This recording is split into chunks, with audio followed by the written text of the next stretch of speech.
আমি ম্যাচে ঘুমাচ্ছিলাম, এমন সময় ফোনটা বেজে উঠলো। আমিও না দেখে রিসিভ করলাম। হ্যালো, আসসালামু আলাইকুম, কে বলতেছেন?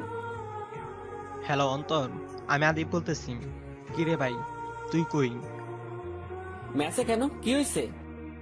কি হয়েছে মানে? শালা তুই মেসে, আর এদিকে সাইমার বিয়ে। তো তো মানে, শালা এতদিন তার জন্য পাগল ছিলি, আর আজ কি হলো তোর? আরে ভাই, আমি তার জন্য পাগল ছিলাম ঠিকই, কিন্তু সে আমাকে দু চোখে দেখতে পারে না। আর সে আমাকে কাল রাতে বলে দিছে, যদি আমি তার সামনে আসি তাহলে সে আত্মহত্যা করে নিজের জীবন দিয়ে দিবে। আর আমাকে বলছে ভুলেও আমি তার বিয়ের বাধা হয়ে না দাঁড়াই। সে তো তোকে এইসব তোর সম্পর্কে না জেনে বলছে, আর তুইও মেনে নিলি? ভাই, দেখ ফোন রাখ, এই টপিকে কথা বলতে চাচ্ছি না। বাই বলে ফোনটা কেটে দিলাম। ফোন রাখতে যাব তখনই আবার ফোন। তবে এবার তানভীর ফোন দিছে। হ্যাঁ তানভীর, বল। শালা খবর কিছু রাখিস? আর সাইমার বিয়ে জানিস তুই? জানি। জানি মানে? আর তুই কিছুই করবি না? শালা নিজের ভিতরের ভালোবাসাটাকে এখনো আড়াল করে রাখবি? দেখ ভাই, আমার ভালোবাসা হচ্ছে একতরফা ভালোবাসা। আর তাছাড়াও সাইমা আমাকে দেখতেই পারে না, আমাকে ঘৃণা করে। তাই আমিও আর আমার ভালোবাসার মানুষের সুখটা ছিনিয়ে নিতে পারবো না। সে যেখানে সুখী থাকবে সেখানেই যাক, তার সুখে আমার সুখ। তার মানে তুই নিজের সেই ভালোবাসাটাকে এভাবে অন্য কারো হতে দিবি? তোর ভালোবাসার মূল্য দিবি না? আরে, আমার ভালোবাসার মূল্য হচ্ছে সাইমার সুখ। আর তাছাড়াও শুনিস নাই, মধ্যবিত্তদের জন্য ভালোবাসা নয়। তাই আমিও আর সাইমার সামনে অপরাধী হতে পারবো না। সে তার মতো থাক আর আমিও আমার মতোই থাকি, সেটাই দুজনেরই জন্য ভালো হবে। তাই ভাই, আমি আর এই বিষয় নিয়ে কথা বলতে চাচ্ছি না। আর প্লিজ আমাকে এই টপিক নিয়ে আর জ্বালাইস না ভাই, বলে ফোনটা কেটে দিলাম। আসলে খুব সহজে মুখে বলে দিলাম তাকে আমি ভুলে যাব, কিন্তু আমি যে সাইমাকে মন থেকে ভালোবেসে ফেলছি, কিন্তু কিছুই করতে পারবো না। কারণ আমি তার সামনে এখন অপরাধী। সে আমাকে দু চোখে দেখতে পারে না, ঘৃণা করে আমাকে। আমিও এখন এখানে থাকলে সাইমার কথা মনে করে শান্তিতে থাকতে পারবো না। তাই চিন্তা করলাম কয়েকদিন বাড়ি থেকে ঘুরে আসি, আপনজনদের সাথে মন হালকা হয়ে যাবে। আর যদি এখানে থাকি তাহলে আদিপ, তানভীর আমাকে এই বিষয়ে বারবার মনে করিয়ে কষ্ট দিবে। আর সাইমার স্মৃতিগুলো আমাকে কষ্ট দিবে। যদি নিজেকে সাইমার স্মৃতিগুলো থেকে মুক্ত করতে চাই, তাহলে এখান থেকে কয়েকদিনের জন্য চলে যাওয়াই ভালো। তাই সিদ্ধান্ত নিলাম বাড়ি যাব। নিজের মনের কষ্টগুলোকে মনের মধ্যে চেপে ব্যাগ গুছিয়ে নিলাম। তারপর ম্যাচের রুমে তালা দিয়ে চলে গেলাম বাস স্টেশনে। সেখানে গিয়ে টিকিট নিলাম চট্টগ্রামের জন্য। এরপর বাসে উঠে গেলাম। কিছুক্ষণ পরে বাসটা ছাড়ে গন্তব্যের উদ্দেশ্যে।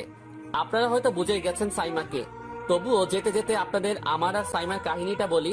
আরেকটু ফ্ল্যাশ থেকে ঘুরে আসি। ফ্ল্যাশব্যাক। ভার্সিটির সামনে যেতেই খুব খুশি হতে লাগলাম।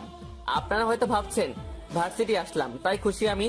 আসলে তা নয়, খুশি হলাম নিজের শহর থেকে বেরিয়ে অন্য শহরে আসলাম সেটার জন্য। আসলে একটা শহরে থাকতে থাকতে তার অনেক কিছু জেনে গেছি। আর আমি চাইতাম নতুন নতুন শহরে গিয়ে ঘোরাঘুরি করতে, কিন্তু যেতে পারতাম না, কারণ বাসায় থেকে পারমিশন দিত না। তারা মনে করতো পারমিশন দিলে আমিও হাওয়া হয়ে যাব, কিন্তু আজ দিতেই হলো তাদের। কারণ কলেজ লাইফ কমপ্লিট, এখন ভার্সিটি লাইফ স্টার্ট। তাই আমিও পরিবারকে বলি পুরানো শহরে থাকতে থাকতে বিরক্ত হয়ে যাই, তাই তাদের বলি ঢাকা যাব আর সেখানে পড়াশোনা করব। আসলে পরিবারের কাছে থাকলে ফাইজলামি করতে পারবো না, কিন্তু দূরে থাকলে আমাকে কে আটকাবে? ভার্সিটির ভিতরে যেতে লাগলাম।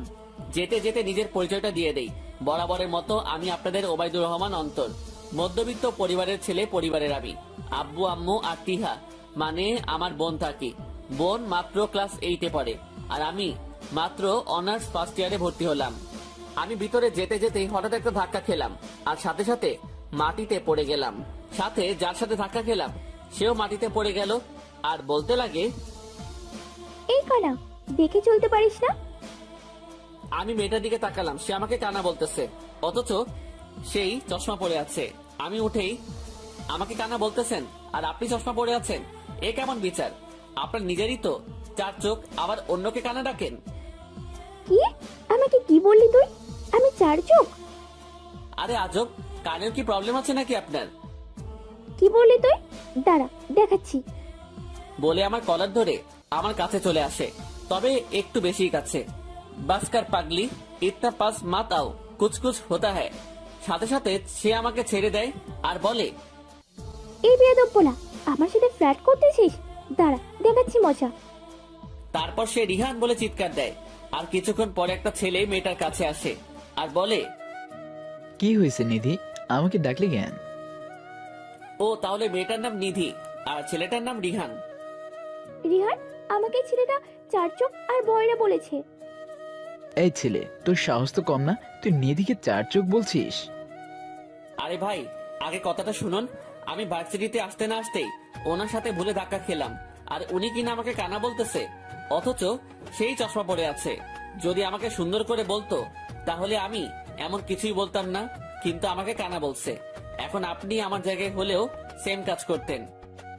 তুই এখন নিধিকে পা ধরে ক্ষমা চা, না হলে কিন্তু কপালে দুঃখ আছে তোর। ভাই, এটা তো অ্যাক্সিডেন্ট, কিন্তু আপনি বলতেছেন পা ধরে ক্ষমা চাইতে, কিন্তু এটা তো সম্ভব না। দোষ দুজনের, তাহলে পা ধরে আমি কেন ক্ষমা চাবো? যদি বলতেন সরি বলতে, সেটা না হলে বলে দিতাম, কিন্তু পা ধরে ক্ষমা চাবো, এটা কেমন কথা? ওই, ক্ষমা চাবে কিনা সেটা বল। রেগে আমার কলার ধরলো সে। সাথে সাথে প্রিন্সিপাল স্যার আসে আর রিহানকে আমার কলার ধরতে দেখে স্যার বলে, এই বেয়াদব ছেলে, ছেলেটার কলার ধরে আসিস কেন? কলার স্যার? স্যার, এই ছেলেটা নিধিকে কানা বলছে। সেটা না হয় আমাকেই বলতা, আমি একটা ব্যবস্থা করতাম, কিন্তু গুন্ডামি করতেছো? এটা কি তোমাদের পার্সোনাল ভার্সিটি নাকি? আর তোমাদের আমি ভালো করেই চিনি। নতুনদের র্যাক দেওয়ার জন্য কি কি করতে পারো তা আমার জানা আছে। তোমাদের নামে আগেও অনেক রিপোর্ট পাইছি। তোমরা আমার অফিসের সামনে অপেক্ষা করো, আমি আসতেছি। নিধি রিহান চুপ হয়ে গেল আর চলে যেতে লাগলো। থ্যাংক ইউ স্যার, না হলে ওরা আমার হাল খারাপ করে দিত। মিথ্যা বললাম, আসলে আমার র্যাক দিতে গিয়েই সেই র্যাগের শিকার হইতো। যদি স্যার না আসতো তাহলে তো হইছে। নাম কি তোমার? মোহাম্মদ ওবায়দুর রহমান অন্তর। মাশাল্লাহ, নামটা তো অনেক সুন্দর। কোন ইয়ারে পড়ো? স্যার ফার্স্ট ইয়ারে, ডিপার্টমেন্টে ভর্তি হয়েছি, কিন্তু স্যার ক্লাসরুম চিনি না। তারপর প্রিন্সিপাল স্যার তানভীর বলে ডাক দেয়, সাথে দুটো ছেলে আসে। আসসালামু আলাইকুম স্যার, ডাকছেন? তানভীর, ও তোমাদের সাথে, ওকে তোমাদের ক্লাসে নিয়ে যাও। ও ছেলেটার নাম তাহলে তানভীর, তবে পাশেরটার নাম কি? Okay sir. তারপর আমাকে বলে, ভাই চলো আমাদের সাথে। তারপর তাদের সাথে যেতে লাগলাম। হঠাৎ অন্য ছেলেটি বলে ওঠে, হ্যালো ভাই, আমি আদিব। আর আমি তানবীর। আর আমি অন্তর। দেখ ভাই, আমরা একই ইয়ারে আর একই ডিপার্টমেন্টে পড়ি, তাহলে আমাদের নাম ধরে ডাকবা কেন? আর তুই করে বলবা, কারণ ভাই তুমি করে বললে বেশি হয়ে যায়, আর তুই করে বললে বন্ধুত্ব গভীর হয়। ওকে, তাহলে তোমরাও আমাকে তুই বলবা আর ফ্রেন্ডলি বিহেভ করতে পারবা। তাহলে দোস্ত হয়ে গেলাম ফ্যান। তারপর তিনজনে ক্লাসে গিয়ে পিছনের সিটে বসে গেলাম। আসলে আমি ব্যাক বেঞ্চার, তাই পিছনে আমার বসতে ভালো লাগে। আমরা কথা বলতেছি, এমন সময় লেকচারার স্যার আসে। গুড মর্নিং এভরিবাডি, কেমন আছে সবাই? ভালো স্যার, আপনি কেমন আছেন? ভালো। তোমাদের মাঝে একজন আসার কথা, সে কি এসেছে? জি স্যার, আমি আসছি। নাম কি তোমার? জি, আমার নাম মোহাম্মদ ওবায়দুর রহমান অন্তর। বা খুব সুন্দর নাম তো, কিন্তু পেছনে বেঞ্চে বসেছে কেন? এমনি স্যার। তো স্টুডেন্ট অন্তর আজ থেকেই তোমাদের সাথে এই ভার্সিটিতেই থাকবে, অনার্স কমপ্লিট করবে। আশা করি তোমরা সবাই ওর সাথে বন্ধুত্ব রূপে আচরণ করবে, কেমন? তারপর স্যার ক্লাস করাতে থাকে আর আমরা মনোযোগ সহকারে ক্লাস করতে থাকি। ক্লাস শেষ হতেই তানভীর বলে ওঠে, দোস্ত চল ক্যান্টিনে যাব। ওকে চল। তারপর তাদের সাথে ক্যান্টিনে যেতে লাগলাম। ক্যান্টিনে গিয়ে আমরা একটা টেবিলে বসে পড়ি। মামা, কি খাবি বল? আছেটা কি এখানে সেটা আগে বল। Burger, chicken roll, vegetable roll, singara, samosa আছে। আচ্ছা, বার্গার নিয়ে আয়। ঠিক আছে। তারপর আদিপ উঠে যায় বার্গার আনতে। তানভীর, ওই দুইটার কেস কি বলতো? কেন দুইটা? আরে কি জানি নাম, ও হ্যাঁ, নিধি আর রিহান। তারা দুইটা ফ্রেন্ড, আর আমাদের ভার্সিটিতে রেগার নামে চিনে। নতুন পোলাপাইন আসলেই হয়েছে তাদের কান্না করাই ছাড়ে। তাই তো প্রিন্সিপাল স্যার এদের উপর ক্ষেপে আছে। আমরা কথা বলতেছি, এমন সময় আদিপ 3টা বার্গার আর 3টা 7 আপ নিয়ে আসে। নে দোস্ত। হগল খাওয়া শুরু করে দাও। আমরা মজা করে খাচ্ছি আর কথা বলতেছি। হঠাৎই কেউ একজন আমাকে ঠাস করে থাপ্পড় মারে। আমি থাপ্পড়টা খেয়ে থ হয়ে গেলাম। কিন্তু আমি তো নতুন আর আমাকে কেউই চিনে না। তাহলে কে আমাকে মারবে? আমিও গালে হাত দিয়ে দাঁড়িয়ে যাই আর পিছে ঘুরে দাঁড়াই। আমি দেখলাম একটা হিজাব করা মেয়ে আমার দিকে রাগী লুক নিয়ে তাকিয়ে আছে। আমি কিছু বলতে যাব, তখনই সে বলে ওঠে, লুচ্চা পোলা বেয়াদব লম্পট, বাসায় কি তোর কোনো শিক্ষা দেয়নি নাকি? হ্যাঁ, আরে আপু, আমি কি করলাম? আপনি আমাকে মারলেন কেন? ন্যাকা সাজিস তাই না? ভার্সিটি এসেই মেয়েদের ইফটিজিং করিস আর আমাকেও বাজে চিঠি দিস তাই না? তোর ঘরে কি মা বোন নেই? আপু, কিসের চিঠির কথা বলতেছেন আপনি? আর আমি আপনাকে কবে চিঠি দিলাম? আমি তো আজ নতুন আসলাম। আর আমি কখনই বা মেয়েদেরকে টিজিং করলাম? তুই ওই মেয়েটাকে ইফটিজিং করিস নাই? আমি দেখলাম মেয়েটা নিধির দিকে ইশারা করে আছে। আমার বুঝতে বাকি রইল না নিধি আমার বিরুদ্ধে ষড়যন্ত্র করছে। আপু, আপনি আগে আমার কথাটা শুনুন। এই লুচ্চা পোলা, তুই ওই ছেলেটাকে ধমক দিয়ে বলিস নাই আমার চিঠি দিতে? এবার দেখলাম একটা ছেলের দিকে ইশারা দিল, তবে আমি তাকে চিনি না। আপু, আপনি আমার সাথে আসুন, এখনই এদের সামনে চলুন। চল তাহলে। তারপর ওইগুলো সামনে গেলাম। মেয়েটা যে ছেলেকে ইশারা করছে আমি তাকে জিজ্ঞাসা করতে লাগলাম, এই ভাইয়া, আমি আপনাকে কখন এই চিঠিটা দিলাম? ভাইয়া, আপনি আমাকে গেটের কাছে আসতেই তো এই চিঠিটা দিলেন ভাই। আমি তো আমার কাজ করছি তো। আমি এই আপুটাকে আপনার কথা মতো চিঠিটা দিলাম তো ভাই। ভাই, মিথ্যা কথা বলতেছেন কেন? আমি আপনাকে চিনি না, তাহলে আপনাকে চিঠি কেন দিব? দেখুন ভাই, মিথ্যা বলবেন না। এই বেয়াদব ছেলে, এই ছেলেকে ফোর্স করছিস কেন? চুরি তো চুরি, আবার সিনা চুরি না? আমি নিধিকে বললাম, আপু, আমি আপনাকে কখন ইফটিজিং করলাম? বরং আপনারাই তো আমার সাথে খারাপ ব্যবহার করলেন। তাহলে কেন আমাকে মিথ্যা অপবাদ দিচ্ছেন? নিধি কান্না করতে করতে, সাইমা, এই ছেলেটা আমাকে অনেক বাজে বাজে কথা বলছে। আর আমি যখন বলছি আমার বন্ধু আসলে তোর 12টা বাজাবে, কিন্তু সে আমাকে বলছে আরে তোমার বন্ধুকে তো আমি অফার দেওয়ার সাথে সাথে রাজি হয়ে যাবে, না হলে তুলে নিয়ে যাব তাকে। তার মানে মেয়েটার নাম সাইমা। নামটা সুন্দর আছে, কিন্তু আস্ত একটা লেডি ডন। নিধির কথা শোনার সাথে সাথে সাইমা আমাকে আরো একটা ঠাস করে থাপ্পড় দেয় আর বলে, এই লুচ্চা পোলা বেয়াদব, তোকে তো এখন জুতা দিয়ে পেটাতে ইচ্ছে করতেছে। কি মনে করেছিস তুই নিজেকে? হ্যাঁ, এখন থেকে যত পারিস মেয়েদের থেকে দূরে থাকিস, না হলে তোর কপালে দুঃখ আছে। তারপর সাইমা নিধিকে আর ছেলেটাকে নিয়ে যেতে লাগে। নিধি আর ছেলেটা পিছন ফিরে আমাকে দেখে একটা হাসি দিল। আমার বুঝতে বাকি রইল না এটা তাদের প্ল্যান ছিল। হঠাৎ রিহান আমার কাছে আসে আর বলতে লাগে, কি রে, কেমন দিলাম? কেমন লাগলো তোর? ভাই, আমি তো আপনাদের কিছুই করি নাই, তাহলে কেন এমন করলেন? তোর জন্য প্রিন্সিপাল আমাদের কথা শোনাইছে, আর আমরা এমনি এমনি তোকে ছেড়ে দিলাম একেবারে ভিলেন বানায়া। আমাদের সাথে লাগতে আসিস না, এখন ট্রেলার দেখে এলাম, পরে পিকচার দেখাবো। ঠিক আছে, যখন তুমি খেলাটা শুরু করে দিলা, আমিও এবার খেলা শেষ করব।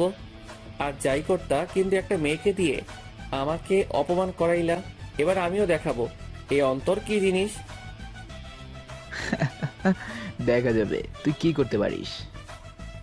বলে সে চলে যেতে লাগলো আর গোটা ভার্সিটি ফ্রিতে তামাশা দেখলো। আমি চিন্তা করলাম অন্তত এই জায়গায় ভদ্র থাকবো, কিন্তু না, তা এই মানুষগুলো আমাকে ভদ্র থাকতে দিবে না। ফাইন, তোরা যেমন কুকুর হবি, আমিও তেমন মুগুর দিতে প্রস্তুত থাকতে হবে।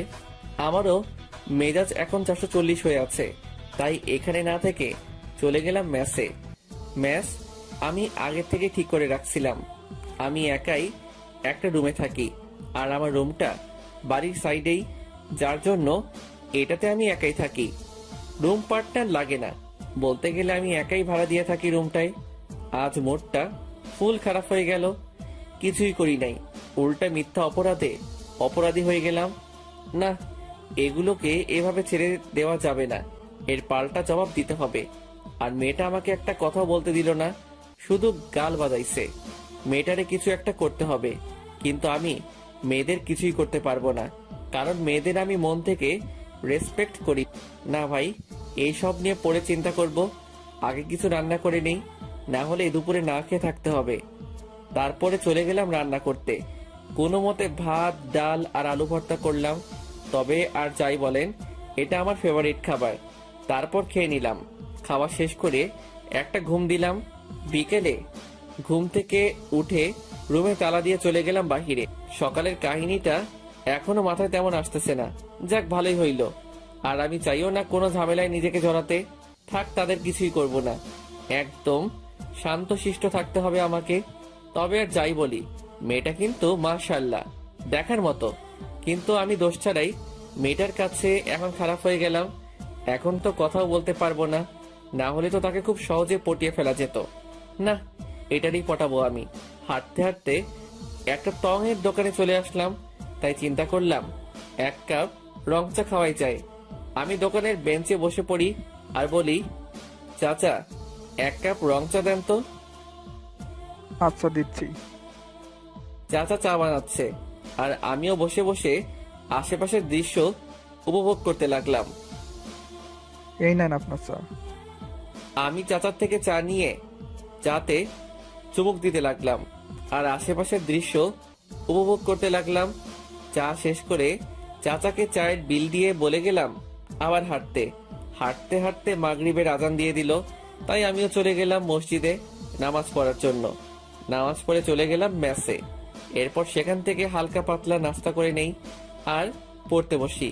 পড়ার পাশাপাশি একটু ফেসবুকিং তো চলতেছেই। হঠাৎ লক্ষ্য করলাম একটা আইডির দিকে। আইডিটার নাম হলো আয়েশা আক্তার সাইমা। আমিও সেই প্রোফাইলে ঢুকে যাই, কিন্তু শালার প্রোফাইল লক। তার নিকনেম চকলেট পাগলি। আমার বুঝতে বাকি রইল না এটা সাইমার আইডি, কারণ সাইমার চেহারা স্পষ্ট দেখা যাচ্ছে। তাই আমি চিন্তা করলাম ফ্রেন্ড রিকোয়েস্ট পাঠাবো। পরে মনে পড়লো রিয়েল আইডি থেকে পাঠালে ঝুলেই থাকবো, কারণ সে আমাকে একটা খারাপ ছেলে হিসেবে চিনে। তাই মাথায় অন্য চিন্তা আসলো। প্রথমে সাইমার আইডিটার লিংক কপি করে নিলাম। লিংক কপি করার কারণ হচ্ছে আমি সাইমাকে অন্য একটা আইডি থেকে রিকোয়েস্ট দিব। তবে আগে আমাকে ফেক আইডি বানাতে হবে। তাই আমিও আইডি বানাতে ব্যস্ত হয়ে পড়ি। আইডির নাম দিলাম পথ হারানো বালক, নিকনেম হৃদয়। আসলে অন্তর আর হৃদয় দুইটা নামের একটাই অর্থ, তাই আমি এই হৃদয় নামটা ব্যবহার করলাম। এরপর সে ফেক আইডিতে ঢুকে সাইমার প্রোফাইল লিংক কপি ছিল সেটা দিয়ে সাইমার প্রোফাইলে চলে গেলাম আর রিকোয়েস্ট দিয়ে দিলাম। পরে মাথায় আসলো সে তো সুন্দরী মেয়ে, তার পিছে অনেক ছেলে লেগেই থাকতে পারে। তাই আমাকেও অন্য একটা কাজ করতে হবে। তাই আমিও মেসেজ দিব, তবে হাই হ্যালো এইগুলো দিতে পারবো না, কারণ মেয়েদের প্রোফাইলে এই ধরনের মেসেজে রিকোয়েস্ট অনেক থাকে। তাই আমিও ভিন্ন কিছু লিখে ট্রাই করেই দেখি। আসলে মেয়েরা হাই হ্যালো এই মেসেজগুলো পেয়ে বিরক্ত হয়ে যায়, তারা একদম ভিন্ন কিছুই চাই। হঠাৎ মাথায় একটা কথা আসে, আমি সেটাই লিখি, আপু আপনি এমন কেন। মেসেজটা লিখেই আমার রিয়েল আইডিতে চলে গেলাম। আসলে আমার ফোনে Facebook, Messenger, FB Lite, Messenger Lite চারোটাই আছে। তাই শর্টকাট ভাবেই একসাথে দুইটা আইডি ব্যবহার করা যাবে। কিছুক্ষণ পরেই আমার মেসেঞ্জারে নোটিফিকেশনের আওয়াজ শুনি।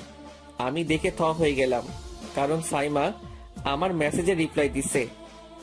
আমি কেমন আর কে আপনি? হ্যাঁ, আমি কে সেটা না জানলেও চলবে, কিন্তু আপনি এত সুন্দরী কেন সেটা বলেন। আপনার জন্য শান্তিতেও কি এফবি চালাতে পারবো না নাকি? যতবার আপনার প্রোফাইল আমার সাজেশন থেকে রিমুভ করি ততবার তা আবার চলে আসে। আর ক্রাশ খাইতে ভালো লাগতেছে না। এত সুন্দরী কেন আপনি? আপনার জন্য ভার্সিটিতেও শান্তিতে থাকতে পারি না। যেখানে যাই সেখানেই আপনাকে দেখি। আপু হিজাব করেন ভালো কথা, একটু মুখটাও কাল থেকে ঢেকে রাখিয়েন প্লিজ। আর ক্রাশ খাইতে ভালো লাগে না। বাচ্চা ছেলের জান নিবেন নাকি? আমার নাম নিকনেমে দেওয়া আছে, কিন্তু আপু প্লিজ কাল থেকে নিজের চেহারাটা ঢেকে রাখবেন। আপনি তো দেখি ভারী মজার মানুষ। আচ্ছা, আপনি কোন ইয়ারে? বললে চাকরি থাকবে না।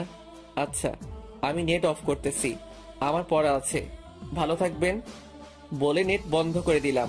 আসলে আমি এমন করার কারণ হলো মেয়েটাকে প্রথমে নিজের কমেডিয়ান ট্যালেন্ট দিয়ে নিজের প্রতি আকর্ষিত করব। আর একটা মনের কথা বলি, প্রত্যেক মেয়েই কমেডিয়ান মানুষদের সাথে কথা বলতে পছন্দ করে। আমি সাইমাকে অর্ধেক কথা বলে নেটটা অফ করে দেই, কারণ এখন আমি বেশি কথা বললে আমার প্রতি তার ইন্টারেস্ট চলে যাবে। প্রথম দিয়ে একটু ফান করলাম আর অর্ধেক কথা বলে নেট অফ করে দিলাম। এখন আমি শিওর সে আমাকে নিয়ে ভাববে। এটাই তো আমার ট্রিক, মেয়ে নিজের প্রতি আকর্ষিত করার। একটা মেয়েকে প্রথম কয়েকদিন কথা ধরন দিয়ে ইমপ্রেস করবেন আর ফানি ফানি কথা বলে মেয়েটাকে হাসানোর চেষ্টা করবেন। দেখবেন মেয়েটার মনে আস্তে আস্তে আপনার জন্য জায়গা হয়ে যাবে। সেই মেয়েটা আপনাকে নিয়ে ভাববে, সে জানতে চাইবে আপনার পরিচয়। কিন্তু এত সহজেই আবার নিজের পরিচয়টা দিয়ে দিয়েন না, অপেক্ষায় রাখবেন। আমিও পড়াশোনা শেষ করে রাতের খাবার খেয়ে ঘুমিয়ে গেলাম। সকালবেলা আমি ঘুম থেকে উঠে ফ্রেশ হয়ে চলে গেলাম ভার্সিটি। আমি ক্যাম্পাসের দিকে আগাচ্ছি, এমন সময় কেউ একজন আমাকে ল্যাং মেরে ফেলে দিল। আমি ক্যাম্পাসে পড়ে আছি, পিছন ফিরে দেখি রিহান আর নিধি দাঁড়িয়ে আছে আর হাসতেছে। আমার মাথায় রক্ত চড়ে গেল, তবুও কোনো মতে উঠে দাঁড়াই আর বলি, ভাই আমাকে ল্যাং মেরে ফেলে দিলেন কেন? আমি তো এখন কিছুই করি নাই, তাহলে আমাকে ল্যাং মারলেন কেন? আমার ইচ্ছে হয়েছে তোর ল্যাং মারতে, তাই মারলাম আর কি। ভাই দেখুন, আমি কোনো ঝামেলায় জড়াতে চাই না ভাই, আমি সরি বলতেছি কালকের ঘটনাটার জন্য। প্লিজ, আমি আর এইসবে জড়াতে চাই না। না, এইভাবে ক্ষমা চাইলে তো হবে না, পা ধরে ক্ষমা চাইতে হবে। সেটা তো একটা অ্যাক্সিডেন্ট ছিল, তাহলে পা কেন ধরবো? তাহলে প্রতিনিয়ত এভাবেই টর্চার করবো তোকে। যান, যা খুশি করেন বলে চলে যেতে লাগি। তখনই রিহান বলে ওঠে, শালার ডরাইল্লা ভূত, ক্যাথা মধ্যে মত। জানি না কোন মা এই ভিতরে জন্ম দিছে, তার মতো হতভাগী আমার মনে হয় এই দুনিয়াতে কেউ নাই। এবার কথাটা ইগোতে লেগে গেল, আর কন্ট্রোল করতে পারলাম না। সাথে সাথে রিহানকে দিলাম একটা লাথি। আমার লাথিতে সে উল্টে পড়ে যায়। আমার তো এবার মেজাজটা খারাপ হয়ে গেল। এই জানোয়ারের বাচ্চা, কি মনে করছিস তুই আমি চুপচাপ আছি বলে কিছুই করতে পারি না? আর তোর সাহস কি করে হলো আমার আম্মুকে নিয়ে কথা বলার? বলেই দিলাম একটা গালে থাপ্পড়। আমার থাপ্পড়ে রিহানের ঠোঁট ফেটে যায়। আমি আরো একটা দিতে যাব, তখনই তানভীর এসে আমাকে থামিয়ে ফেলে। অন্তর থাম ভাই, ছেড়ে দে একে। তানভীর, এই জানোয়ারের বাচ্চা আমার আম্মুকে নিয়ে কথা বলছে, আমি একে ছাড়বো না। এরপর আদিবও আসে আর তানভীর আদিব মিলে আমাকে টেনে সরিয়ে নিয়ে যায়। অন্যদিকে সাইমা ভার্সিটি আসে আর জানতে পারে কালকের ছেলেটা মানে আমি রিহানকে মারছি। সাইমার মাথায় রক্ত উঠে যায়। এবার সেই আমাকে খুঁজতে লাগে। এইদিকে আমি, অন্তর, আরে ভাই শান্ত হ, দেখ এখানে মারপিট করিস না ভাই, একটু ঠান্ডা হ। শালা আমার আম্মুকে নিয়ে কথা বলবে কেন? আমি তো শান্তই ছিলাম, কিন্তু জানোয়ারটা আমার আম্মুকে হতভাগী বলবে কেন? সে আমার আম্মুকে নিয়ে কেন কথা বলবে? আমরা কি তাদের খাই নাকি পড়ি? আর যাই করতো মানা যেত, কিন্তু আমার পরিবারকে নিয়ে কথা বলবে, সেটা তো আমি মেনে নিব না। শালারে তো আমি এখনই শেষ করে ফেলবো। আরে দোস্ত ছাড় না, তুই যা দিচ্ছি আমার মনে হয় না সে ভুলেও তোর সামনে আসবে। তারপর আদিব আমাকে তার ব্যাগ থেকে পানির বোতলটা এগিয়ে দেয় আর বলে, নে পানি খা আর মাথা ঠান্ডা কর। আমিও সুন্দর করে পানি খেয়ে নিলাম আর নিজেকে শান্ত করতে লাগলাম। কিছুক্ষণ রিল্যাক্স থাকার পর আমার ভিতরে সেই রাগী অন্তরটা শান্ত হলো। ক্যাম্পাসে বসে না থেকে চলে গেলাম 3 হারামির ক্লাসে। সেখানে গিয়ে একদম পিছের দিকে বসি। আমি মাঝখানে সিটে আর আদিব আমার বাম পাশে বসছে আর তানভীর ডানে। আমরা আড্ডা দিচ্ছি। এমন সময় খেয়াল করলাম সেই রিহান আর নিধি আসছে। রিহানরে যে লাথি দিলাম, শালা এখন ল্যাংলাদের মতো করে হাঁটতেছে। আমি তার এই অবস্থা দেখে মনে শান্তি পাচ্ছি, কিন্তু শালায় আমার দিকে তাকায় হাসতেছে কেন? শালার কি লাত্তি খাইয়া মাথার তার ছিঁড়ে গেছে নাকি? কিছুক্ষণ পর সাইমা আসে, তবে সাথে প্রিন্সিপাল স্যারকে নিয়ে। স্যার, এই ছেলেটা রিহানকে মেরেছে। স্যার, এই ছেলেটার কিছু একটা করুন, না হলে আমার বাবাকে বলবো এই ছেলেটার ব্যবস্থা করতে। অন্তর, আমার সাথে আমার কক্ষে আসো। স্যার কথাটা বলে চলে গেল। এই গুন্ডার বাচ্চা, তোর সাহস কি করে হয় রিহানকে মারতে? নিজেকে কি মনে করেছিস তুই? হ্যাঁ, ভার্সিটি কি তোর একার নাকি? নাকি ভার্সিটি শুধু তোর জন্যই বানিয়েছে? নাকি আমাদের সকলকে নিজের চাকর মনে করেছিস তুই? হ্যাঁ, এই যা ইচ্ছে তাই করে বেড়াবি তুই? এত সাহস আসে কোথা থেকে তোর? আজকে স্যার যদি কোনো ব্যবস্থা না করে তাহলে আমিও তোকে ছেড়ে কথা বলবো না। আমি স্যারকে জিজ্ঞাসা করবো কি দেখে তোকে এই ভার্সিটিতে ভর্তি হতে দিয়েছে, নাকি কোনো এমপি মিনিস্টারের পাঁচিতে ভর্তি হয়েছিস এখানে? বেয়াদব জানোয়ারের বাচ্চা, কি কারণে তুই রিহানকে মারলি? রিহান তোকে কাল আমার হাতে মার খেয়েছে, তাই তাকে মারবি তুই? হ্যাঁ, আমি এবার বুঝে গেলাম রিহান আবার আমার বিরুদ্ধে সাইমাকে কথা শোনাইছে আর রাগাই দিছে। কিন্তু আমি সাইমাকে সত্যি বললেও সে বিশ্বাস করবে না, কারণ সে যেন রিহানকে বিশ্বাস করে। তাই আমিও চুপ করে আছি। সাইমা আমাকে অনেকগুলো কথা শোনায় দেয় আর আমি মাথা নিচু করে প্রিন্সিপাল স্যারের রুমে চলে যাই। স্যার, আসতে পারি? আসো অন্তর। Thank you sir. তারপর ভিতরে গেলাম আর স্যার বলা শুরু করে, অন্তর, তুমি কি রিহানকে মারছো? হ্যাঁ স্যার, মারছি। কিন্তু কেন মারছি সেটা জানবেন? বলতে হবে না, আমি জানি। কালকে তোমাকে সাইমার হাতে মার খাওয়াইছে, সেটার জন্যই তো। না স্যার, তাহলে শুনুন, স্যারকে সব খুলে বলি। অন্তর, তাই বলে গায়ে হাত উঠানোর কি প্রয়োজন ছিল? আচ্ছা স্যার, আমি যদি আপনার মাকে নিয়ে কিছু বলি আপনি আমাকে এমনি ছেড়ে দিবেন নাকি আমাকে মারবেন? সে আমার আম্মুকে কথা শোনাচ্ছে আর আমি কি তাকে ধরে সালাম করব নাকি? কাল কি হয়েছে তা আমি ভুলে যেতে চাইছি, কিন্তু এই জানোয়ারটা আমাকে কথা শোনাচ্ছে। তবুও আমি চুপ ছিলাম। কিন্তু আমার আম্মুকে নিয়ে কথা বলবে আর আমি কেমনে চুপ থাকতাম? তাই বাধ্য হয়ে মারলাম তাকে। আমি জানি, কিন্তু আমি নিধি আর রিয়ানকে কিছুই করতে পারবো না, কারণ এই ভার্সিটির চেয়ারম্যানের মেয়েকে মানে সাইমার সাথে তারা গভীর ভালো বন্ধুত্ব করে রাখছে, যার জন্য তাদের বিরুদ্ধে কিছু করতে গেলেই সাইমাকে দিয়ে টাইট দিয়ে দেয়। আর এখন তোমাকে যদি ছেড়ে দিই তাহলে আমার চাকরিও ঝুঁকিতে পড়বে। ঠিক আছে স্যার, আপনি যা শাস্তি দিবেন আমি তা মাথা পেতে নিব, কারণ আমার জন্য অন্য কারো ক্ষতি হোক তা আমি চাই না। তাহলে শুনো, আমার সাথে গিয়ে রিহানকে সরি বলে দিও। জি স্যার। তারপর স্যারের সাথে যেতে লাগলাম। ক্লাসের কাছে যেতেই স্যার বলে, অন্তর, রিহানকে সরি বলো। সরি রিহান ভাই, আমাকে ক্ষমা করে দেন। সাইমার পাশে নিধি সাইমাকে কানে কানে কি যেন বলে। তারপর সাইমা বলে ওঠে, স্যার ক্ষমা চাইতে হলে পা ধরে ক্ষমা চাইতে বলেন। স্যার আমার দিকে তাকায়। আমি বুঝতে পারছি স্যার আমাকে কি বলতে চাচ্ছে। আমিও এবার রিহানের পায়ে ধরে ক্ষমা চেতে লাগলাম। রিহান ভাই, আমাকে ক্ষমা করে দেন। আমার এইভাবে ক্ষমা চাওয়া দেখে রিহান, নিধি ভীষণ খুশি হয়ে গেল। যা, তোকে মাফ করে দিলাম। তারপর স্যার আমাদের ভেজাল মিটিয়ে তার রুমে চলে যায় আর আমিও সিটে গিয়ে বসে পড়ি। আমাকে দেখে সবাই হাসছে, শুধু দুজন বাদে, তারা হলো আদিব আর তানভীর, কারণ তারা আমার সত্যিটা জানে। কিছুক্ষণ পরে লেকচারার স্যার আসে আর ক্লাস করাতে শুরু করে দেয়। ক্লাসটা শেষ করে বেরিয়ে যেতেই রিহান আমার রাস্তা আটকায় আর বলে, দেখলি, লাস্ট পর্যন্ত তোকে পা ধরালামই। তবে আসলে তোদের মতো মানুষদের জায়গা আমাদের পায়ের নিচে, বুঝছিস? আর শোন, যা, আমার জন্য একটা ডার্বি সিগারেট নিয়ে আয়।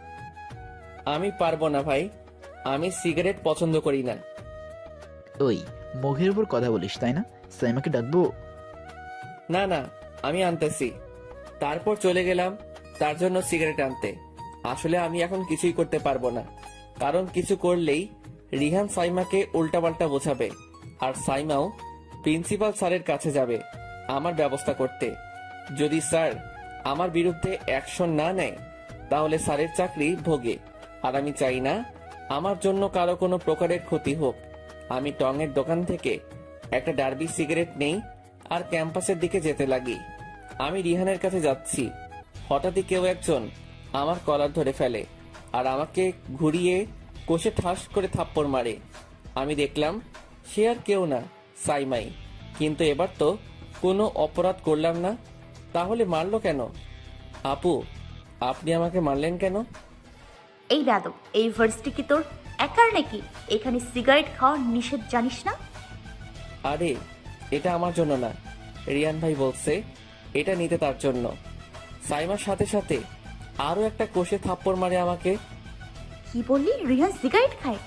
আমি ওকে ছোটবেলা থেকে চিনি, আর তুই আমাকে বলতে আসছিস? ও কেমন ছেলে তা আমার জানা আছে। আমি খেয়াল করলাম রিহান ভাই আমার এই অবস্থা দেখে হাসতেছে। আমার আর বুঝতে বাকি রইল না এটা রিহান ভাইয়ার কাজ। রিহান ভাই আমাকে এইভাবে একটা মেয়েকে দিয়ে অপমান করাচ্ছে। এবার আমি সিগারেটটা ফেলে মন খারাপ করে চলে যেতে লাগি। হঠাৎ আমার ফোনটা বেজে ওঠে। দেখলাম আম্মু ফোন দিছে, তাই নিজেকে একটু সামলিয়ে নেই আর ফোনটা রিসিভ করি। হ্যালো আম্মু, আসসালামু আলাইকুম, কেমন আছো? এই তো ভালো। কি রে, কাল ফোন দিস নাই কেন? একটু ব্যস্ত ছিলাম। আব্বু কেমন আছে আর তিহা কেমন আছে? তারাও ভালো আছে। আব্বু, নতুন শহরে তোর কোনো অসুবিধা হচ্ছে না তো? আরে না, এখানে আমি বিন্দাস আছি। শোন তো, ফাইজলামি কম করবি আর পড়াশোনা ভালো করে করবি। আচ্ছা ঠিক আছে, রাখি, পরে কথা হবে। আচ্ছা, ভালোভাবে থাকিস। খোদা হাফেজ। বলে ফোনটা কেটে দিল আর আমিও মনটা খারাপ করে মেসে চলে গেলাম। মেসে গিয়ে খাবার রান্না করে খেয়ে নিলাম। তারপর আর কি, একা মানুষ, বিকেলে বাহিরে ঘুরেই সময় পার করলাম। সন্ধ্যায় আমি হালকা পাতলা নাস্তা করে পড়তে বসলাম আর নেট অন করলাম।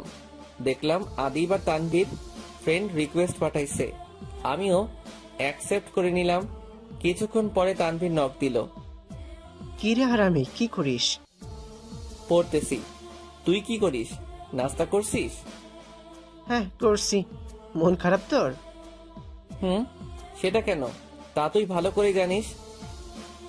ভাই, এই রিহান আর নিধির বিরুদ্ধে কেউ সাইমাকে বললেও সে বিশ্বাস করবে না, কারণ তারা ছোট কাল থেকে বন্ধু। সেটা জানলাম, কিন্তু বন্ধু অন্ধবিশ্বাস আবার ভালো না। রিহান আর নিধি অন্যায় করে যাইতেছে, আর কেউ কিছু করতে গেলে সাইমার বন্ধুত্বের সুযোগ নিচ্ছে। নিধি আর রিহানের মতো বন্ধু থাকার চেয়ে না থাকাই ভালো। আচ্ছা দোস্ত, তোকে আমাদের ব্যাচের গ্রুপে অ্যাড করতেছি। সেখানে A to Z সকল সুযোগ সুবিধা পাবি। সেখানে আদবও আছে। ওকে কর। তারপর তানভীর আমাকে একটা গ্রুপে অ্যাড করলো। দেখলাম সেখানে অনেকেই আছে। আমি মেম্বার চেক করতেছি। হঠাৎ দেখলাম এই গ্রুপের অ্যাডমিন সাইমা, যা দেখে শক খেয়ে গেলাম। কিছুক্ষণ পরে গ্রুপ থেকে মেসেজ আসতে শুরু করে। আমিও মেসেজে দেখতে লাগলাম, যা দেখে আমার মনটা ছোট হয়ে গেল, কারণ সাইমা আমাকে গ্রুপে দেখে অনেক কথা বলতেছে। এই ছেলেটাকে কে গ্রুপে ঢুকিয়েছে? আমি কেন? সাইমা কি হয়েছে? কি হয়েছে মানে? এই গ্রুপটা হচ্ছে ভদ্র ছেলে মেয়েদের জন্য। এখানে এর মতো বেয়াদবকে কেন এই গ্রুপে ঢুকিয়েছিস? এক্ষুনি বের কর, না হলে তোকে বের করে দিব। আমি মেসেজগুলো দেখার সাথে সাথে লিভ নিয়ে নিলাম, কারণ আমাকে গ্রুপে ঢুকানোর জন্য তানভীর কথা শুনতেছে। আমার মনটা খারাপ হয়ে গেল। আজ আমি না কারোর সাথে কথা বলতে পারতেছি না, না কেউ আমাকে কোনো সাহায্য করতেছে। আমি আজ বিনা দোষে সকলের সামনে খারাপ হয়ে গেলাম। পরে মনে পড়লো আমার ফেক আইডি এর কথা। সেটার মধ্যে ঢুকে দেখি সাইমা অ্যাক্টিভ আছে। চিন্তা করলাম অন্তর হয়ে মন খারাপ করে বসে আছি, দেখি হৃদয় হয়ে মন ভালো করতে পারি কিনা, আর একটু মজা করি। তাই আমি সাইমাকে নক দিলাম। রাগলে আপনার গালগুলো লাল টমেটোর মতো দেখায়, সাবধানে থাকিয়েন। সবজি বিক্রেতারা আপনার গাল দেখলে কেটে নিয়ে যাবে বিক্রি করার জন্য। কি? আমার গাল দুটো লাল টমেটোর মতো? নয়তো কি? একবার রেগে আয়নার সামনে যান, আর বিশ্বাস না হলে কাউকে জিজ্ঞাসা করেই দেখেন, একদম পাকা লাল টমেটোর মতো লাগে। আমি সাইমার সাথে ফেক আইডি দিয়ে চ্যাট করতেছি, তখনই আমার রিয়েল আইডি থেকে মেসেজ আসে। দেখলাম তানভীর মেসেজ দিছে। সরি রে দোস্ত, আমি মনে করছি তোকে গ্রুপে নিব, কিন্তু সাইমা তোর ওপর এতই রেগে আছে তা জানতাম না। আরে বাদ দে তো, চিল কর। আচ্ছা, কি করছিস মামা? সাইমার সাথে চ্যাট করি। কি? মামা মিথ্যা বলিস না। আরে দোস্ত, সত্যি। দাঁড়া 1 মিনিট।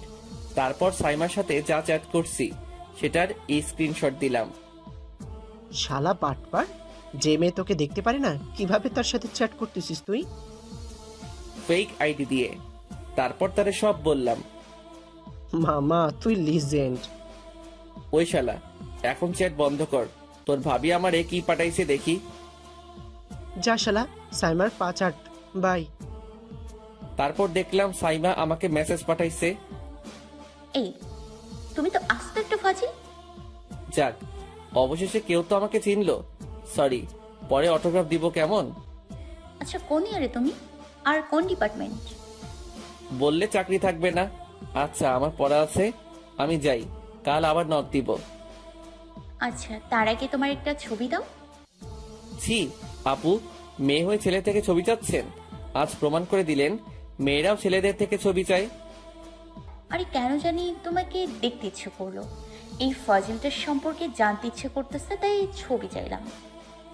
আমি কালা, আমার ছবি দেখলে ওই বোরজাই ইয়াংকি আছে যে, যার মুখ কালা আর দাঁত সাদা, তার সাথে তুলনা করবেন আমারে। আমি যাই, বাই। লিখে নেট অফ করে দিলাম। তারপর পড়াশোনা করে রাতের খাবার খেয়ে বাসায় সবার সাথে কথা বলে ঘুমিয়ে পড়ি। সকালবেলা ঘুম থেকে উঠে চলে গেলাম ভার্সিটি। গেট দিয়ে ক্যাম্পাসে যাচ্ছিলাম, এমন সময় খেয়াল করলাম আমাকে দেখে সবাই আমাকে এড়িয়ে চলতে লাগলো। আমি কেসটা বুঝলাম না। আমি আদিবকে দেখে ডাক দিলাম, কিন্তু ও আমার কথায় কান্না দিয়ে অন্যদিকে চলে গেল। আরে আজব, হচ্ছেটা কি? সবাই আমাকে এড়িয়ে চলতে লাগলো কেন? আমি কি ভূত নাকি বাঘ ভাল্লুক? আমি ক্যাম্পাসে বসতেই তানভীর আমার কাছে আসে আর পাশে বসে পড়ে। কিরে মামা, সবাই আমাকে এড়িয়ে চলতেছে কেন? দোস্ত, কাল রাত্রে তুই গ্রুপ থেকে লিভ নেওয়ার পর সাইমা সবাইকে বলে দেয় তোর সাথে কথা না বলতে। তুই নাকি খুব খারাপ, গুন্ডা, বখাটে, নেশাখোর।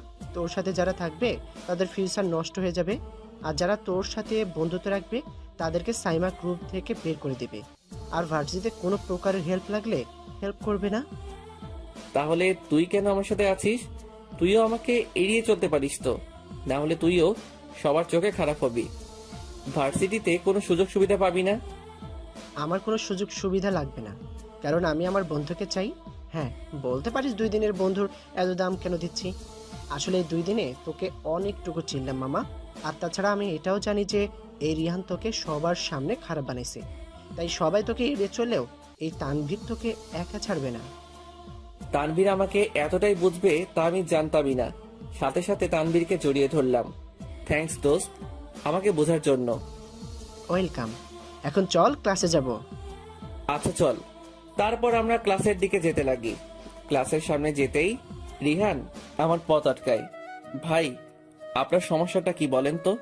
আমাকে সবার সামনে অপরাধী বানাইছেন, আবার আমাকে খারাপ বানাইছেন। সবাইকে বলছেন আমাকে এড়িয়ে চলতে। আর কি চাই আপনার? নাকি এত কিছু করার পরও মন ভরে নাই? ঠিক বলছিস, আমার মন অনেক বড়, তাই এটা তো তোমার মন ভরবে না। তাই আমার এন্টারটেনমেন্টের জন্য এইসব করতেছি, আর এখন তুই আমাকে এন্টারটেনমেন্ট করবি। সরি ভাই, আমি জোকার না যে এন্টারটেইন করব। আমি নর্মাল একজন মানুষ। কিন্তু আমার জন্য তোকে জোকার হতেই হবে। আচ্ছা ভাই, জোকার মুভিটা দেখছিলেন? না, কেন? না মানে আপনি আমাকে জোকার বানাতে যাচ্ছেন তো, তাই বললাম আর কি। আর তাছাড়া অনেক পপুলার একটা মুভি এবং অস্কারও পাইছে। আমার মনে হচ্ছে আপনার আমাকে জোকার বানানোর আগে একবার মুভিটা দেখা উচিত, না হলে আমাকে জোকার বানিয়ে আবার আপনার বিপদ ডেকে আনলে তো সমস্যা। ও, মনে হচ্ছে তোর অ্যাটিটিউড বেড়ে গেছে। আসলে ভাই, আপনি আমাকে জোকার বানাতে চাইছেন তো, তাই আমিও একটু জোকারের অ্যাটিটিউড নিলাম। জোকারের কাজ হচ্ছে মানুষকে হাসানো, বুঝছিস? কিন্তু আমি তো জানি জোকার প্রথমে মানুষকে হাসায়, তারপর মানুষের এমন হাল করে যা সেই মানুষের রুহু কাঁপায় দেয়। আর ভাই, আমি সবার চোখে এখন খারাপ, তাই বুঝতেই পারতেছেন এখন আমি কি করলে কি হতে পারে। সো যাই, ক্লাসের সময় হয়ে গেছে বলে চলে যেতে লাগি। আর রিহান আমার দিকে হা করে তাকিয়ে আছে। রিহান আমাকে জোকার বানাতে চাইছে। ওকে, আমিও একবার যদি ফর্মে যাই তাহলে তো আমি আর তানভীর পিছনে বসে পড়ি। কিছুক্ষণ পর দেখি নিধি, সাইমা আর রিহান উপস্থিত হয়। তারা আমার দিকে একবার দেখে আবার মুখ ফিরিয়ে নিছে। এরপর স্যার আসে আর ক্লাস করাতে শুরু করে। আজকে নোট দিছে, তবে মজার ব্যাপার হলো স্যার আমাকে দিছে নোট, যা দেখে সকলে থ হয়ে আছে। আমি সেই নোটের ছবি তুলে নেই আর নোট স্যারকে জমা দিয়ে দেই। আর স্যারকে আস্তে করে জিজ্ঞাসা করি, স্যার ক্লাসে এত স্টুডেন্ট থাকতে আপনি আমাকে নোট কেন দিচ্ছেন? প্রিন্সিপাল স্যার বলেছে আগে তোমাকে দিতে। কেন আমাকে দিতে বলছে উনি? সেটা স্যারকে জিজ্ঞাসা করো। আচ্ছা স্যার। তারপর স্যার চলে যায় আর আমি আর তানভীর ক্যান্টিনের দিকে যেতে লাগি। হঠাৎ তানভীর বলে ওঠে, আচ্ছা দোস্ত, এত স্টুডেন্ট থাকতে তোকে কেন নোট দিল? আমিও স্যারকে এই কথাটা জিজ্ঞাসা করছি, কিন্তু স্যার বলছে প্রিন্সিপাল স্যার নাকি বলেছে নোট আগে আমাকে দিতে, কিন্তু কেন তা অজানা। আমার মনে হয় স্যার তোকে জামাই বানাবে। শালা তুই ভালো করে জানিস আমি সাইমাকে পছন্দ করি, তাহলে এই কথা বলতেছিস কেন? আরে বেটা, এমনিই বললাম। কিন্তু ভাই, সাইমা তোকে দেখতেই পারে না, তাহলে কেমনে তোর মনের কথা বলবি? আর ওই তো সবাইকে বলছে তোর থেকে দূরে থাকার জন্য, আর তুই কি না এই মেয়ের পিছনে পড়লি? দেখ, সাইমা আমাকে জানে না বলেই এমন করতেছে, কিন্তু একদিন ঠিকই আমার সত্যিটা জানতে পারবে। ঠিক আছে মামা, এখন কিছু খাবো। আমি সকালে নাস্তা করি নাই, তারপর ক্যান্টিনে চলে গেলাম। সেখানে গিয়ে নাস্তা অর্ডার দিলাম। হঠাৎ মাথায় একটা কথা মনে পড়লো, সাইমা চকলেট পছন্দ করে, তাই চিন্তা করলাম ওকে একটা চকলেট দিব। তাই ক্যান্টিন থেকে একটা চকলেট কিনে নিলাম। তবে প্রশ্ন হচ্ছে চকলেটটা দিব কিভাবে? আমি নিজে তো আর দিতে পারবো না, তাহলে কিভাবে দিব? আচ্ছা, সেটা পরে দেখা যাবে, আগে নাস্তা করে নেই। তারপর আমি আর তানভীর নাস্তা করে ক্যান্টিন থেকে বের হতে যাব, তখনই আমি কার সাথে একটা ধাক্কা খাই আর পড়ে গেলাম। আমি তাড়াতাড়ি উঠে দেখি একটা মেয়ে। আমি সাথে সাথে হাত বাড়িয়ে দেই আর বলি, সরি আপু, আমি তাড়াহুড়ো ছিলাম তাই দেখি নাই, আমাকে ক্ষমা করবেন। আরে ইটস ওকে, অসুবিধা নাই। তারপর আমি আপুটার হাত ধরে উঠালাম। সত্যি করেই বলতেছি আপু, আমি ইচ্ছে করে ধাক্কা খাই নাই, এটা অ্যাক্সিডেন্ট ছিল। আরে বাবারে, আমিও তো বুঝছি, আর তাছাড়া দোষ আমার, কারণ আমি অন্যমনস্ক ছিলাম। আচ্ছা আপু, আমি যাই। তারপর সেখান থেকে চলে আসি আর ভাবতে লাগি মেয়েটা কত ভালো আর কত সুন্দর করেই না কথা বলে। আর অন্যদিকে সেই নিধি, যার সাথে অ্যাক্সিডেন্টলি ধাক্কা লাগে, আর আজ তার জন্যই আমাকে সবার সামনে খারাপ হতে হলো। হঠাৎ প্রিন্সিপাল স্যারের কথা মনে পড়লো, তানভীর তুই ক্যাম্পাসে যা, আমি একটু আসি। মামা কই যাবি? প্রিন্সিপাল স্যারের কাছে। আচ্ছা যা, আমি ক্যাম্পাসে আছি। তারপর তানভীর চলে গেল আর আমিও প্রিন্সিপাল স্যারের রুমের দিকে যেতে লাগি। স্যারের রুমের সামনে গিয়ে দরজায় টোকা দিলাম, স্যার আসতে পারি? হ্যাঁ আসো। তারপর স্যারের রুমে প্রবেশ করলাম। আসসালামু আলাইকুম স্যার, কেমন আছেন? এই তো ভালো আছি, তুমি কেমন আছো অন্তর? জি স্যার, আল্লাহর রহমতে ভালোই আছি। আচ্ছা স্যার, একটা প্রশ্ন। জানি কি প্রশ্ন করবা। আমি কেন স্যারকে বলেছি তোমাকে আগে নোট দেওয়ার জন্য, সেটাই তো? জি স্যার। কারণ যে ছেলে আমার চাকরি বাঁচানোর জন্য অন্যের পা ধরতে প্রস্তুত, তাহলে আমিও কেন তোমাকে সাহায্য করব না? তুমি আমার জন্য অন্যের পা ধরলা, আমার মর্যাদা দিলা, তাহলে আমারও তো কর্তব্য তোমাকে সাহায্য করা। তাই আমিও তোমাকে সাহায্য করি, আর এখন তো আরো বেশি করেই করব। কারণ এখন রিহান সাইমাকে ব্যবহার করে তোমাকে সবার সামনে খারাপ বানিয়ে রেখেছে। কিন্তু আমি তো জানি তুমি কেমন। তুমি চিন্তা করো না, কেউ তোমার পাশে থাকুক আর না থাকুক, আল্লাহ তোমার পাশে আছে। আর যতদিন পারি আমিও তোমাকে সাহায্য করার চেষ্টা করব। শুধু কথা দাও, কখনোই হার মানবা না এদের কাছে। আমি আমার যথাসাধ্য চেষ্টা করব হার না মানার। দ্যাটস মাই বয়। আচ্ছা স্যার, আমি আসি, আর মাফ করবেন সময় নষ্ট করার জন্য। আরে এখানে সময় নষ্টের কি আছে, আর তুমি চাইলে আমরা আড্ডা দিতেও পারি। হা হা হা। ঠিক আছে স্যার, আমি যাই। আসসালামু আলাইকুম। ওয়ালাইকুম আসসালাম। তারপর স্যারের রুম থেকে বেরিয়ে যাই। আমার ভাবতে অবাক লাগে কেউ আমার পাশে নেই। অথচ তানভীর আর স্যার আমার পাশে আছে। সত্যি আমি খুব ভাগ্যবান এমন মানুষগুলো পেয়ে। আমিও ক্যাম্পাসে যেতে লাগি আর নেট অন করি। সাথে সাথে আদিবের মেসেজ দেখলাম। শালা লিখছে, দোস্ত, আমি তোর থেকে দূরে দূরে থাকার কারণ হচ্ছে আমাদের কাল সাইমা বলছে তোর থেকে দূরে থাকতে, না হলে আমাদের কোনো প্রকার সাজেশন পাইলে দিবে না। তাই কাল আমি আর তানভীর একটা প্ল্যান করি, সেটা হলো আমি তোদের দুজনকে সবার সামনে এড়িয়ে চলবো, কিন্তু ভিতর দিয়ে তোদের সাহায্য করেই যাব। কাল তানভীর সাইমার সাথে ঝগড়া লেগে যায়, যার জন্য তানভীরকে গ্রুপ থেকে বের করে দেয়। পরে তানভীর আর আমি প্ল্যান করি যাতে আমাদের সবারই উপকার হয়। দোস্ত, সরি, আমাকে তোকে সবার সামনে এড়িয়ে চলতে হবে, আমাকে ক্ষমা করে দিস। আর কিছু লাগলে মেসেজ দিয়ে বলে দিস। ভালো থাকিস। আমি আদিবের মেসেজটা দেখে থ হয়ে গেলাম। শালা আস্ত একটা বাটপার। এখন জানতে পারলাম আদিবা আমাদের সাথেই আছে, কিন্তু একটু ভিন্নভাবেই। আমিও তানভীরের কাছে চলে যাই। শালা তুই আর আদিব কি শুরু করছিস বেটা? তার মানে আতিফ বলে দিছে? আরে বেটা, আমরা থাকবো না তো কে থাকবে আমাদের বন্ধুর পাশে? আমি সত্যি অনেক ভাগ্যবান তোদের মতো বন্ধু পেয়ে। তানভীরকে জড়িয়ে ধরে, হয়েছে, এবার ছাড় বেটা, এখন কি করবি সেটা বল। কি করবো বুঝতে পারতেছি না। পরে মনে পড়লো চকলেটের কথা। দোস্ত তুই একটু বস, আমি আসি। শালা কই যাস? আইসি বলবো। তারপর ভার্সিটির গেটের সামনে চলে যাই, যেখানে একজন দারোয়ান আছে। আমি তাকে বলি, আসসালামু আলাইকুম চাচা, কেমন আছেন? এই তো ভালো, তুমি কেমন আছো? এই তো আল্লাহর রহমতে ভালো। চাচা, আমার একটা উপকার করবেন? হ্যাঁ বলো, কি করতে হবে আমাকে? দাঁড়ান। তারপর ব্যাগ থেকে চকলেট আর একটা খাতা আর কলম বের করি। খাতা থেকে একটা পেজ ছিঁড়ে তার উপর একটা কথা লিখে দেই, চকলেট পাগলি সাইমা আপু। চিন্তা করলাম আপনি তো চকলেট পাগলি, তাই আপনাকে একটা চকলেট দেই। আসলে এই চকলেটটা আপনার ভালো কাজের জন্যই দিচ্ছি। ইতি, হৃদয়। তারপর সেই কাগজ আর চকলেটটা চাচাকে দেই আর বলি, চাচা এই জিনিসগুলো এই মেয়েটাকে দিবেন।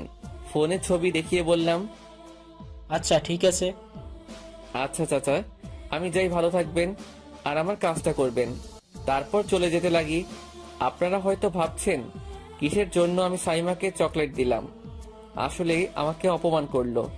সেটার জন্য আসলে একটা মেয়েকে পটাতে হলে তার সামনে তার প্রশংসা করতে হয় আর তার শত্রুর বিরুদ্ধে কথা বলতে হয়। সেটাই করলাম। তারপর চলে গেলাম তানভীরের কাছে। কি এমন কাজে গেলি তুই? শালা, সাইমাকে তোর ভাবি বানানোর চিন্তা করতেছি, তাই একটু কাজ করতেছি। যে মেয়ে তোকে এত অপমান করলো আর তার পিছে তুই পড়ে আছিস? আরে বেটা, সেটা তো সে অজান্তেই করতেছে। যখন সে সত্যিটা জানতে পারবে তখন সে বুঝতে পারবে।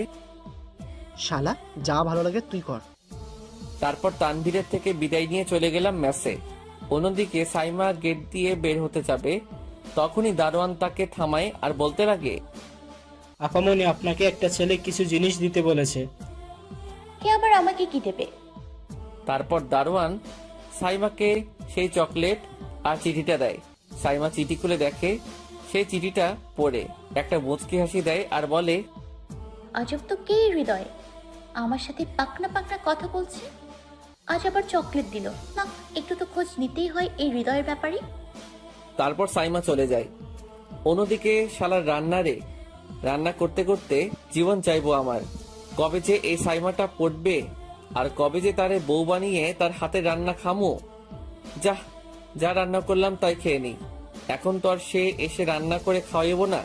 তারপর দুপুরের খাবার খেয়ে নেই আর খাটের উপর বই নিয়ে শুয়ে পড়ি আর শুয়ে শুয়ে পড়তে লাগি আর ঘুম চলে আসে। সন্ধ্যায় ঘুম ভাঙলো, তাই উঠে ফ্রেশ হয়ে নেই আর চা বানাই আর চা নাস্তা করে নেই। ব্যাচেলরের চা নাস্তা তেমন স্পেশাল কিছু না, জাস্ট বিস্কুট আর চা। তারপর পড়তে বসি আর নেট অন করি। নেট অন করতেই মেসেজের অভাব নাই। তানভীর, আদিব আর আমার কিছু ফ্রেন্ড মেসেজ দিল, তাদের রিপ্লাই দেই। আর হঠাৎ আমার সেই ফেক আইডির কথা মনে পড়ে, তাই একটু সেই আইডিতে লগ ইন করলাম। আসলে সে আইডিতে লগ ইন করে ঢুকি আবার কথা শেষ হলে লগ আউট করে দেই। আমি আইডিতেই ঢুকতেই দেখি অনেকগুলো ফ্রেন্ড রিকোয়েস্ট আসলে নতুন আইডি তাই আসতেই পারে, কিন্তু সবচেয়ে অবাক করা বিষয় হলো সাইমার মেসেজ। সে তো মেসেজ দিয়ে ভরাই ফেলছে।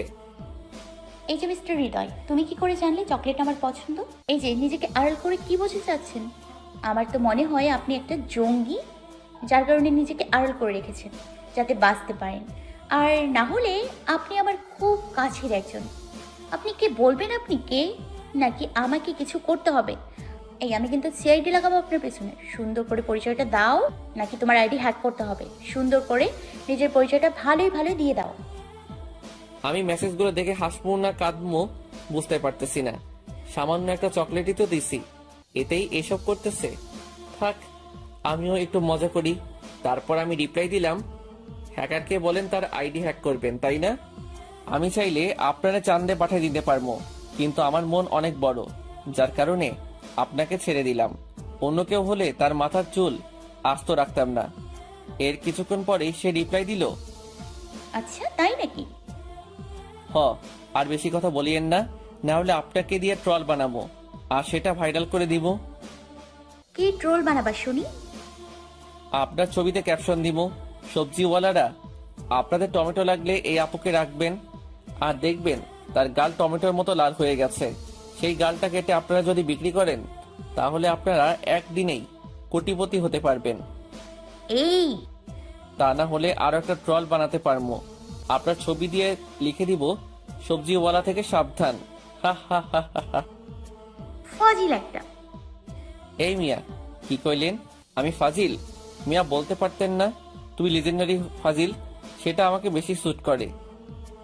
একটা কথা জিজ্ঞাসা করব? জি বলেন। আচ্ছা তুমি কি সত্যি আমাদের ভার্সিটিতে পড়ো? আরে সত্যি বলতেছি। আচ্ছা এতটুকু বলো, তুমি আমাদের সিনিয়র নাকি? আরে আমি আপনাদের ক্লাসমেট। যা শালা, কি করলাম আমি? নিজেই নিজের পিছে বাস দিয়ে দিলাম। শালা বেশি এক্সাইটেড হলে যা হয় আর কি। এখন তো ধরা খেয়ে যাব না, আমাকে কিছু করতে হবে। আমি মেসেজ ডিলিট করতে যাব, তার আগে সিন হয়ে গেছে। কি মানে আমাদের ক্লাসেই তুমি? এই যে লেজেন্ডারি ফাজিল, কথা বল না কেন? আমি আর কোনো কথা না বলে আইডি লগ আউট করে দিলাম। এখন ইচ্ছা করতেছে নিজের গাল নিজে থাপড়াই। কিছু আর না বলে পড়া শেষ করে রাতের খাবার খেয়ে শুয়ে পড়ি। আর কাল কি হবে তা ভাবতে লাগি। ভাবতে ভাবতে ঘুম চলে আসে। পরের দিন সকালবেলা আমি ঘুম থেকে উঠে ফ্রেশ হয়ে ভার্সিটিতে চলে যাই।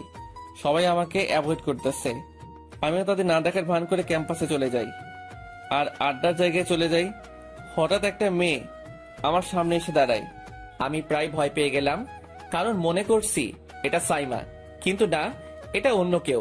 আর মেয়েটার সাথে গতকালকে ক্যান্টিনে ধাক্কাও খেয়ে পড়ে গেছিলাম। হঠাৎ মেয়েটা বলে, তাহলে তোমার নাম অন্তর? জি। আপনি আমাকে চিনেন? কালকে তো দুজনেই ধাক্কা খেয়ে পড়ে গেলাম, আর তুমি তো আমাকে তুললে, কেন মনে নেই? জি মনে আছে সে কথা, কিন্তু আপনি হঠাৎ আমার কাছে কেন আসলেন? আমি দেখলাম সবাই তোমাকে এড়িয়ে চলতেছে, তাই তোমার সম্পর্কে জানতে চাইলাম সবার থেকে। সবাই তোমার সম্পর্কে অনেক কিছু বলল, কিন্তু যা বলেছে তা আমার বিশ্বাস হয় নাই, কারণ তোমার কথাবার্তা আর আচার আচরণ দেখে। তাই চলে আসলাম তোমার কাছে সব কিছু জানতে। এখন কি কারণে সবাই তোমাকে খারাপ চোখে দেখে সেটা আমাকে বলো। কি এমন ঘটনা হয়েছে যার জন্য তুমি এখন খারাপ? দেখুন আপু, তারা যা বলছে সব সত্যি, তাই আমি কি বলি, আমার থেকে আপনাকে দূরে থাকাই ভালো। জি না, আপনি ওই টাইপের ছেলে না, কারণ আপনি একটা মেয়েকে সম্মান দিয়ে কথা বলতেছেন, আর খারাপ ছেলেরা তা কখনোই করে না। সো সত্যিটা বলো। ওকে ফাইন, সব বলতেছি, তারপর এ টু জেড সকল কিছুই বলি। ছেলেটাকে সেটা বলো। আরে আপু বাদ দেন তো, আমি ঝামেলা চাই না, তাই আমিও এই সকল কিছু সহ্য করে নিতেছি।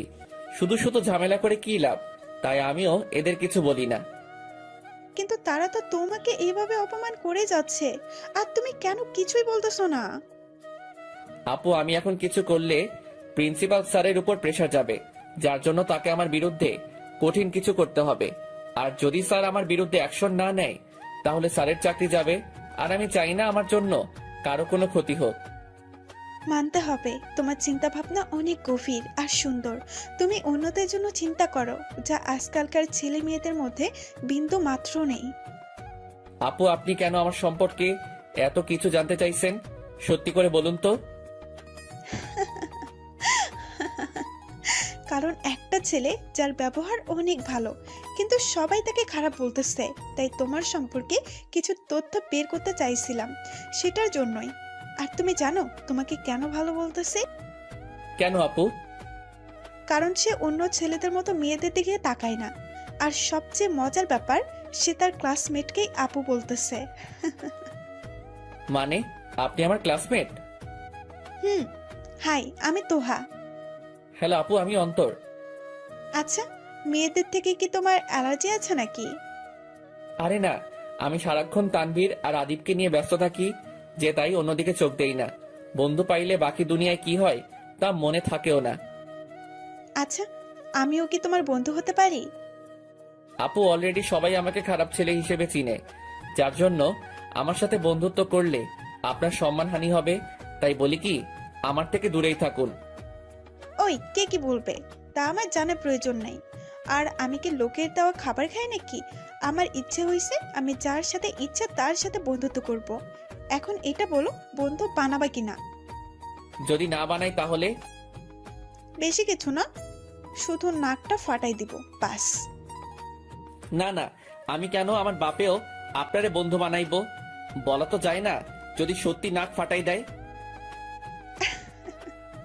তাহলে তো ভালোই। আমরা কথা বলতেছি, এমন সময় তানভীর আসে। সে আমাকে আর তোহাকে অবাক চোখে দেখতেছে। তানভীর আমাদের কাছে এসেই, অন্তর, উনি কে? না মানে আমাদের ক্লাসমেট। একটা ওয়ার্ড বলতে নিছিলাম, কিন্তু মেয়ে আছে তাই বলি নাই, না হলে ইজ্জতের ফালুদা হয়ে যাইতো। আই অন্তর, সাদিয়ে কি বলতেছিলা?